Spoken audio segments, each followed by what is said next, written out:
What's up? What's up, guys? Welcome back to the Powerhouse Mentality podcast. I am your host, Caitlin Kenna. And guys, it's been a while since I filmed a podcast or since I recorded one. And honestly, I've been going through a lot of shit. I've been traveling a little bit, visiting some family, but more than anything, I've been struggling a little bit mentally. And that's just me being honest. But here's the thing. We all struggle. We all go through hardship and pain. And I never stop doing the things consistently on a day-by-day basis that make me better. So I haven't lost any progress. I haven't lost any traction or momentum.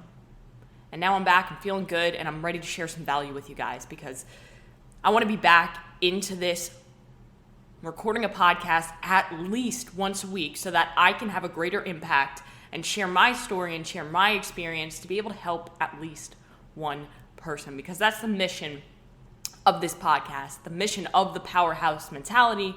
And my mission as a human is to just be able to help at least one person realize that they are limitless. And that's what this next story is all about. So the title of this episode is When I Hit Rock Bottom, or Defining Moments, something of that nature. Not really entirely sure what I'm naming it at the moment, but it's gonna be talking about the moment that I hit rock bottom and how I was able to get out of that and what I learned from that experience. Because at the end of the day, we all will hit rock bottom at one point in our life. But the best part about hitting rock bottom is that there's nowhere to go but up. Now, I talk about defining moments a lot, and I've been talking about them more on my social medias. If you follow me on Instagram, if you follow me on Facebook, or if you're in my private Facebook group, then you know that we've been talking about defining moments because it's something that completely shifts our mindset.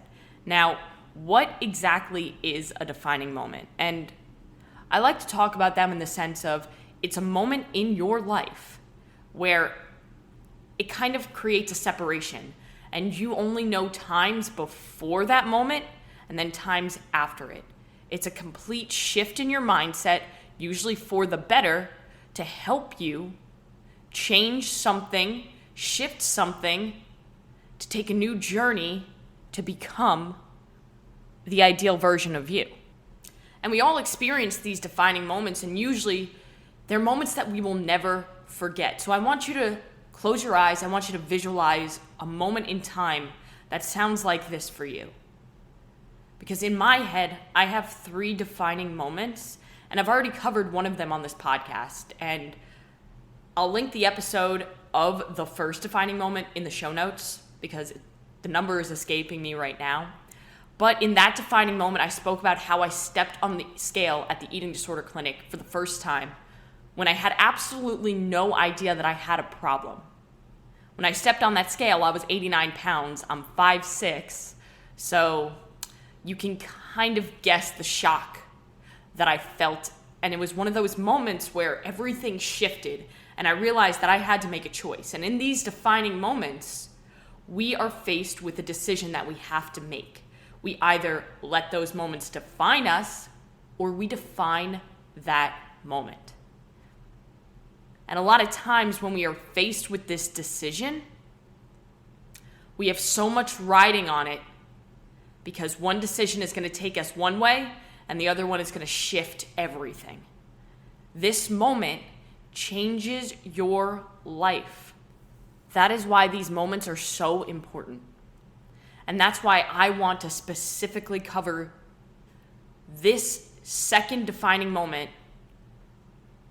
of my journey, because this is when I truly hit rock bottom. And like I said before, hitting rock bottom, it sucks, but it shows you that you're stronger than you ever could have believed and that you are capable of so much more. And we all need to be hit and we need to be thrown onto the floor to be able to realize what we are capable of. Because when we can fight with everything that we have to get out of that rock bottom and climb that ladder and start gaining that momentum, then that's when we truly become successful and grow and achieve greatness. So let's get into my second defining moment. So I'll give you a little bit of context. In that first defining moment when I stepped on the scale at that eating disorder clinic and I was 89 pounds, it was 2013. I was in my freshman year of college. And in my head, that was rock bottom, but it wasn't. Now, between my first defining moment back in 2013 and then we'll fast forward to 2016 when this next moment happened when I hit rock bottom officially. Between this time, I found bodybuilding. I fell in love with weight training and I fell in love with the concept of being able to lift fucking heavy and be strong and not skinny and weak and doing cardio all the time like I was before.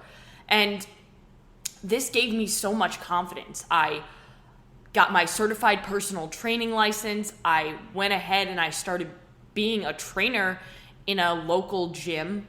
And I did that for about a year. And then I took a little bit of time off to really focus on finishing out my bachelor's degree. And in this time, I also switched my major over from criminal justice to health promotions, health sciences, and nutrition, because I was so obsessed with learning more and more about the anatomy, the biology, the kinesiology, and all about nutrition and learning how it affects the body and being able to help people get out of the state that I was in, where I was so unhealthy and so weak and had absolutely no concept of, the basics of nutrition, like tracking your calories and being able to fuel your body enough with carbs and fats, but also focusing on protein intake and the importance of resistance training. I never knew any of that until I started to really go to school for it, go ahead and research it on my own, and get tons of certifications. So right now I got a certified personal training certification. I have a pre- and postnatal certification, TRX. I have a couple of nutrition certifications, and now my bachelor's, because I became so obsessed with learning as much as possible about the things that I knew nothing about prior when I was really sick with my eating disorder. And, during this time, like I said, I fell in love with weight training. And unfortunately, I fell into bodybuilding and competing. And I say unfortunately, it's a beautiful thing. It's an amazing, amazing thing to be on a bodybuilding stage and be able to show off your hard work and push yourself to the limits like that. But for me, it was almost a way for me to shift my eating disorder into a bodybuilder because, hey, I'm competing as a bodybuilder, so I have to starve myself. I have to be in a calorie restricted state. I have to do all this cardio. When in all reality, I knew that it was just another way for me to use my eating disorder and kind of fall back into old habits. And this is when I started to really lose control. And it all goes into one area for me. A lot of people, when they get stressed, they go to alcohol, they go to drugs, they go to overeating.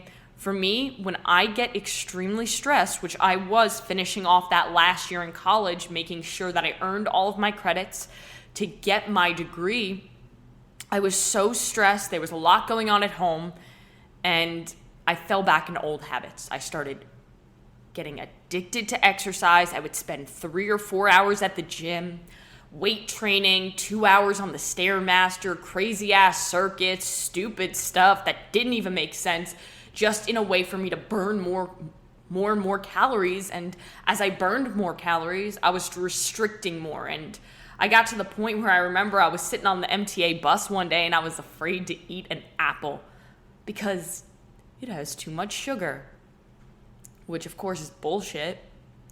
But in my head, I had no control. I had absolutely no control. But here's the thing. It was different from what happened to me originally with my eating disorder. This relapse, I was completely aware of what was happening the entire time.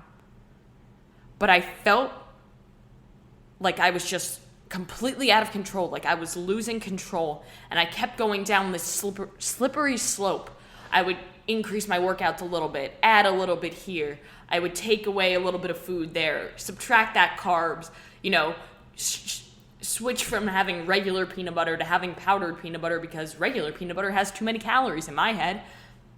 And it was just like one step at a time I started to slip. And then there was one day where, God, I really thought I had lost it all. I woke up that morning. It was a cold, cold winter morning in New York City, where I lived right outside the city in a place called Rockaway Beach. Every morning, I was in the routine as I would wake up at 4:15 a.m. I would catch the 4:30 a.m. Q35 bus that took me to the Brooklyn Junction. I'd get off at the last stop, and I would go work out at the gym that opened at 5 a.m. I was there as soon as it opened, and I would work out for 3 or 4 hours. Some days I would even miss my college class because I needed to do that workout. I needed to burn as many calories as possible, and that was the only thing that mattered to me at that point. That's when I realized I really was out of control. But that morning I woke up, and I remember it so distinctly because the night before, I went to bed with such a bad pain in my chest that honestly, I didn't think I was going to make it through the night. I thought I was just going to die in my sleep because I knew that I was pushing my body too hard, and I knew I wasn't giving my body the calories it needed, but I felt like I couldn't do anything about it. I literally felt like I wasn't in control of my own situation. So I took the bus that morning, and I remember I was exhausted. And this wasn't new. Obviously, it's 4:30 in the morning, but when you're starving yourself to that extent and you're pushing your body so hard and not fueling it properly and just killing it, when you're truly killing yourself like that, the physical exhaustion that you feel is undescribable. You can barely pick your body up to even get out of bed, to even get out of a seat. Walking around, you feel like you're going to pass out constantly. So I sat on the bus that morning, and I literally don't remember anything about that bus ride because I knocked out, completely knocked out. And the next thing that I remember is being woken up by this bus driver who was just shaking me. We were at the last stop, and that's fine because that's where I was getting off anyway, and I was the only one left on the bus. Like, I didn't even see anybody. That's how knocked out I was. And this bus driver shakes me awake and goes, "Shit, I thought you were dead." And I was just like, oh, sorry. Like, I was kind of shaken up. I got off the bus, and I remember I stood in front of the Target because there's a Target that the bus drops you off in front of, and right across the street is where the gym's at. I looked at my phone. It was about 5:15-ish, so, the bus was running a little bit behind, but also I was knocked out. So the gym had already opened. I saw the lights on and everything, but I just stood there in front of that Target. And in my head, I said sorry to the bus driver, but the only thing that I was thinking is that I wish I were dead, because then it would all stop. The pain would stop. The struggle would stop. I was so exhausted. And nothing can describe how helpless I felt in that moment. The bus pulled away. I was out there alone, and I just broke down crying. And I realized that I had a choice to make right then and there. I had no idea what I was doing. I had no idea how I was going to get out of this position. I was on the streets of Brooklyn just fucking crying hysterically because I just wanted to die so bad, but I also wanted to fight. And it was like these contradicting thoughts, like, what are you going to do, Caitlin? What are you going to do? Are you going to let this thing fucking end you? Are you going to lose your life to this disorder? Or are you going to get up and are you going to dust yourself off and you're going to start moving forward and start acting like you're strong enough to do this? In that moment, I made a choice and I chose life.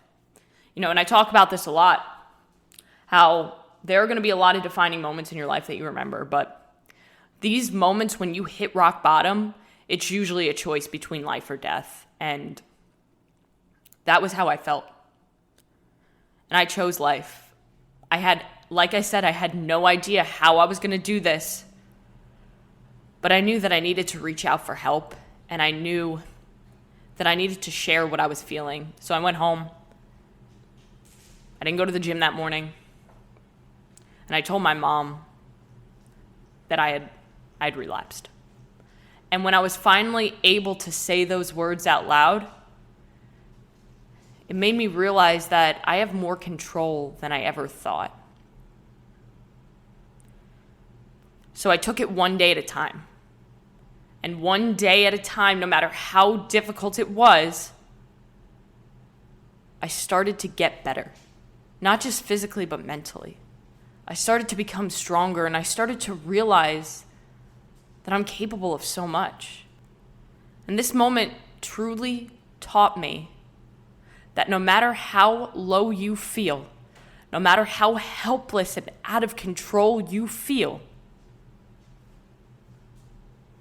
you are always in control of your thoughts. Your thoughts are created by you.